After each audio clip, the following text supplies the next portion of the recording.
Hello everyone and welcome back to AD education. I am Amit. आज के इस lecture series से हम फोकस करेंगे सुपर टेट को, जो जल्दी ही होने वाला है। और आप सुपर टेट की तैयारी कर रहे हैं तो इन लेक्चर सीरीज को ज़रूर देखिए। साथ ही हर टेट एग्जाम के लिए भी इम्पोर्टेंट है, तो और टेट एग्जाम्स में भी आपको काम ज़रूर आएंगे। तो आज हम जिस टॉपिक को कवर करेंगे वो है अल्बर्ट बंडूरा की सोशल लर्निंग थ्योरी, सामाजिक अधिगम का सिद्धांत। बहुत ही इंपॉर्टेंट टॉपिक है। आप जरूर इसको देखें और समझने का प्रयास करें। सिंपल शब्दों में आपको इस टॉपिक को समझाया जाएगा। So please like share these videos. Free lectures हैं, काम आते हैं लोगों के, और आप जरूर चैनल से जुड़े इसी तरह के और लेक्चर्स को देखने के लिए। चलिए बढ़ते हैं आगे। अल्बर्ट बंडूरा की जो थ्योरी है उसको आज क्लियर करेंगे, समझेंगे। थोड़ी सी कॉम्प्लेक्स लग सकती है सबको, तो इसलिए मेरे साथ आप इसको सरल भाषा में समझने की कोशिश कीजिएगा। इसको सोशल लर्निंग थ्योरी भी कहा जाता है, सामाजिक अधिगम सिद्धांत। तो इस नाम से पूछा जाए तो कंफ्यूज नहीं होना है। अल्बर्ट बंडूरा का सोशल लर्निंग थ्योरी भी हम इसे कह सकते हैं, या अल्बर्ट बंडूरा आपको डायरेक्टली भी पूछा जा सकता है, थ्योरी। ओके, तो चलिए बढ़ते हैं इसकी तरफ और स्टार्ट करते हैं। और सबसे प्रभावी जो है, सबसे बहुत ज्यादा इफेक्टिव थ्योरीज में से इसे माना जाता है, सोशल लर्निंग थ्योरी को, एसएलटी जिसे हम बोलते हैं इंग्लिश में। अल्बर्ट बंदूरा ने इसको तैयार किया था। अगर हम बात करें, जो ट्रेडिशनल शिक्षण सिद्धांत हमने पढ़े हैं, ट्रेडिशनल जो प्रिंसिपल्स हैं टीचिंग लर्निंग के, जितने भी हम पढ़ते हुए आए हैं, और इसके अलावा बीएफ स्किनर का जो कंडीशनिंग सिद्धांत है, जो आपने ज़रूर पढ़ा होगा। नहीं पढ़ा है तो इस चैनल पर ज़रूर देखिएगा। जहाँ पर हमने वो प्रयोग के ज़रिए समझा था, चूहा वाला जो प्रयोग था, स्किनर का जो स्किनर बॉक्स उन्होंने तैयार किया था, तो वहाँ पर कंडीशनिंग को समझाया था। अब वो हम यहाँ डिस्कस नहीं करेंगे, लंबा होगा लेक्चर, तो आप लोग ज़रूर देखिएगा। उन दोनों ही को, यानी कि इनका कहना है कि जो ट्रेडिशनल शिक्षण सिद्धांत हैं, जो चलते हैं आमतौर पर, और इसके अलावा जो बीएफ स्किनर का कंडीशनिंग थ्योरी है, उसको ये अपने आप में इन्वॉल्व किए हुए है। ये वाला जो थ्योरी है, सोशल लर्निंग थ्योरी बंडूरा की, उसके पॉइंट आपको यहाँ पर देखने मिलेगा, उसका इम्पैक्ट देखने मिलेगा। तो सोशल लर्निंग थ्योरी को समझने में सबसे पहले इंपॉर्टेंट चीज ये है, क्योंकि यहाँ पर सोशल लर्निंग की बात की जा रही है, बंडूरा ने सोशल लर्निंग की बात की है। तो जब हम सोशल लर्निंग की बात कर रहे हैं तो सामाजिक तौर पर सीखने की बात हो रही है। तो इस बात में आप लोग इस बात को बिल्कुल दिमाग में क्लियर रखिए, जब भी सोशल लर्निंग की बात होती है तो वहां पर सामाजिक तौर पर सीखना, यानी कि समाज में जिन लोगों के साथ आप रह रहे हो, या आपके आसपास जो लोग हैं, लोगों को देखकर सीखने की बात पर ज्यादा जोर दिया जाता है, या उससे रिलेटेड होता है। तो ये किसी भी चीज को पकड़ने का एक तरीका है कि भाई सोशल लर्निंग करिए, तो यहाँ पर जरूर दूसरों से सीखने की बात पर जोर दिया जाएगा, या उससे रिलेटेड कुछ बात होगी। तो इससे आपको आसान होता है क्वेश्चंस को क्लियर करने में वहां पर, अगर नहीं भी पढ़े हैं तो भी।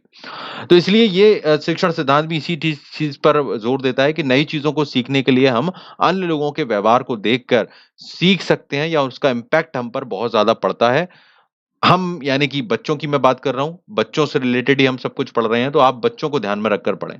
तो अगर बच्चे जितना सामाजिक तौर पर लोगों से देखते हैं, उनके संग जो भी इम्पैक्ट आता है, कोई व्यवहार करते हुए देखते हैं किसी को, तो उसका उन पर बड़ा ही जबरदस्त इम्पैक्ट होता है, और वो सीखने का एक बहुत बड़ा कारण बनता है। तो ये जो शिक्षण सिद्धांत है, बेसिकली यहाँ पर इसमें अवलोकन द्वारा जो सीखने की प्रक्रिया है वो निहित होती है। मतलब क्यों? क्योंकि इसमें यही हो रहा है कि सोशल लर्निंग थ्योरी है, तो लोगों के व्यवहार को देखकर एक जबरदस्त इम्पैक्ट पड़ता है बच्चे के बिहेवियर पर, और वो उसके जरिए कई चीजें करता है और रिएक्ट करता है। ठीक है, तो अवलोकन कर रहा है और उसी से सीखने का जो भाव है वो निहित हो रहा है यहाँ पर। तो ये बिल्कुल सही बात है। आगे चलें, यहाँ पर तो मूल अवधारणा को समझते हैं। ऑब्जर्वेशनल थ्योरी बिल्कुल आराम से समझिए, थोड़ा लगा लंबा भी हो लेक्चर तो थोड़ा देख लीजिएगा, आपको अच्छा ही रहेगा। तो ऑब्जर्वेशनल लर्निंग की हम बात कर रहे हैं, तो बेसिक कॉन्सेप्ट क्या है यहाँ पर? तो जैसा मैंने कहा कि दूसरों के व्यवहार को देखना, उसको अवलोकित करना, अवलोकन उसी को कहा जाता है, और उसको स्वाभाविक तौर पर बच्चे एक तरह से नकल करने लगते हैं, उसको उतार लेते हैं, और कहीं ना कहीं उस व्यवहार को प्रदर्शित करने लगते हैं। तो ये जो नकल का एक सिस्टम है, एक पॉजिटिव नकल भी कह सकते हो आप, कई बार नेगेटिव भी हो जाती है ये, कई गलत चीजों को देख लेते हैं तो उसको भी करने लगते हैं। लेकिन हाँ, नकल का कॉन्सेप्ट है यहाँ पर कि ऑब्जर्वेशन होगा, उसको हम नकल ही कह सकते हैं साधारण भाषा में, लेकिन अच्छे शब्दों में कहें तो ऑब्जर्वेशन है, यानी कि अवलोकन है। ठीक है, अब इनमें एक एग्जाम्पल भी लिया था उन्होंने, बहुत फेमस तौर पर, जो पूछा भी जाता है।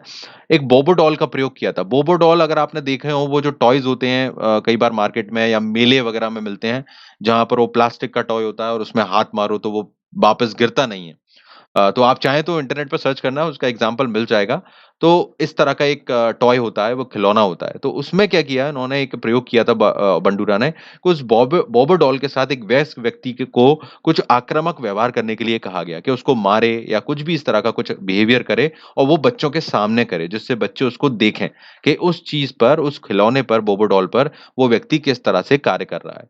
तो बच्चों ने इसको देखा और बाद में जब देख लिया इसको कि उसके साथ वो क्या कर रहा है, आक्रामक रूप से उसको मार रहा है या कोई भी ऐसी चीज़ कर रहा है, तो बच्चों के दिमाग में उन्होंने अवलोकित कर लिया उस चीज़ को, और जब बच्चों को बाद में जब अकेले में खेलने के लिए वो टॉय दिया गया, वो बॉबो डॉल दी गई, तो उन्होंने भी उसी सेम तरीके से उसको मारना शुरू कर दिया, यानी कि उस सेम व्यवहार को दोहराना शुरू कर दिया, अवलोकन किया था जिसका और उसको नकल करके सीधा करना शुरू कर दिया। तो आप सोचो बच्चों का इस चीज़ का कितना इम्पैक्ट रहता है।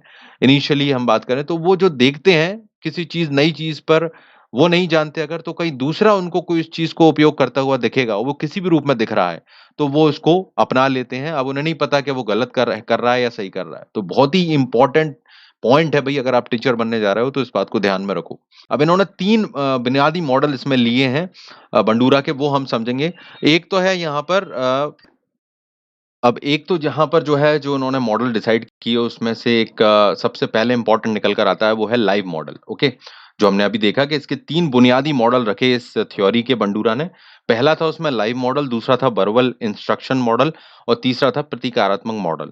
लाइव मॉडल का मतलब सिंपल भाषा में मैंने बहुत सिंपल करके लिखा हुआ है।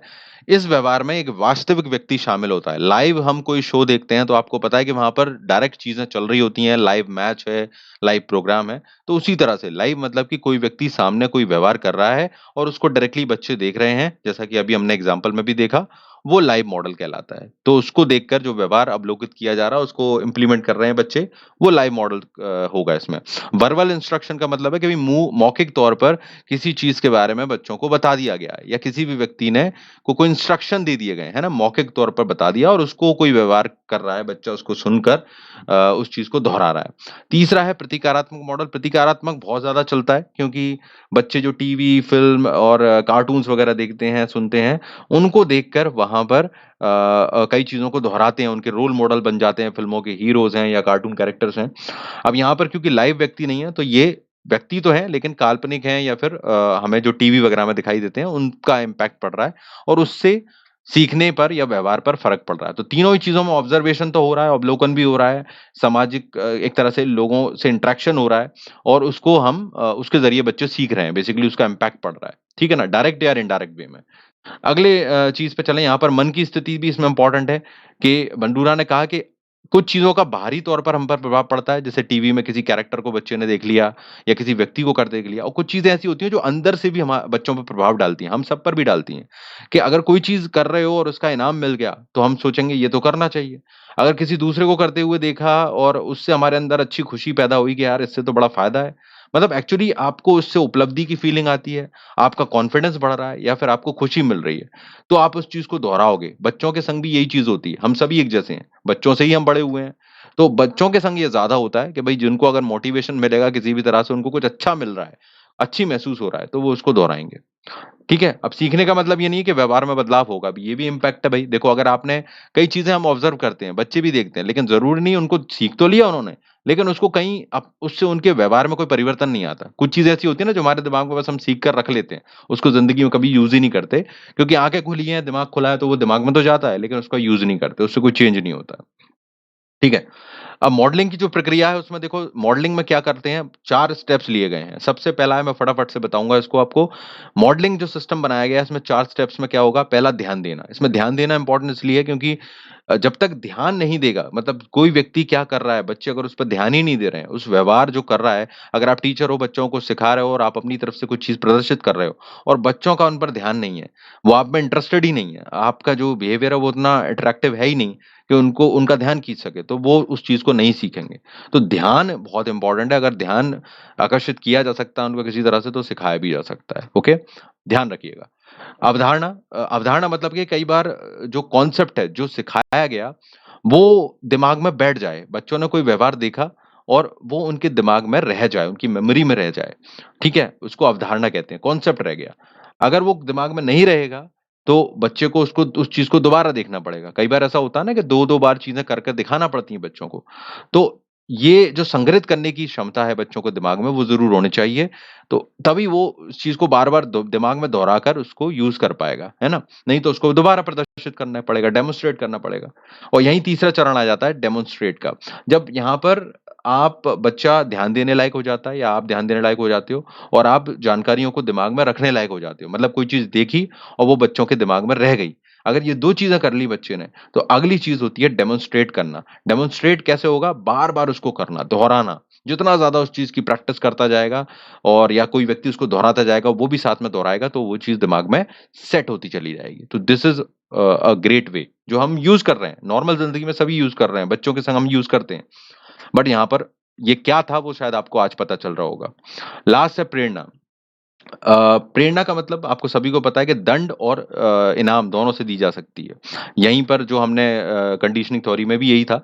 तो या तो कोई बच्चा दोहराने के लिए प्रेरित करने के लिए उसको दंड दिखाना पड़ेगा, अगर वो नहीं कर रहा है, इंटरेस्ट नहीं ले रहा, तो हम कहेंगे अगर आप ये करो, तो नहीं तो आपको सज़ा मिलेगी या फिर अगर आपको इनाम मिलेगा। तो दोनों ही चीज़ों से आपको ये प्रेरणा देनी होगी और वो प्रेरणा बहुत ज़रूरी है कि जिस चीज़ को दोहराने के लिए।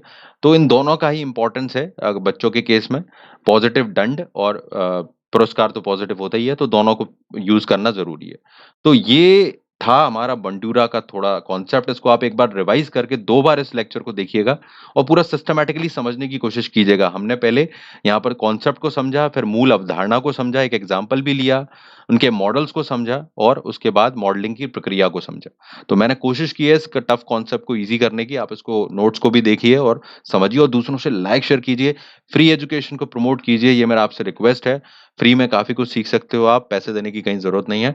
सो don't forget to like, share and support these lectures and इस तरह की फ्री एजुकेशन को तो आप सब्सक्राइब करके बेल बटन ज़रूर दबाइए और अपनी तैयारी कीजिए आगे आने वाले एग्ज़ाम्स के लिए। तो मैं आपसे नेक्स्ट लेक्चर में मिलता हूँ, तब तक आप चैनल पर बने रहें और जुड़े रहें यहाँ पर एडी एजुकेशन पर। I will see you in the next video. Take care everyone. Thank you very much.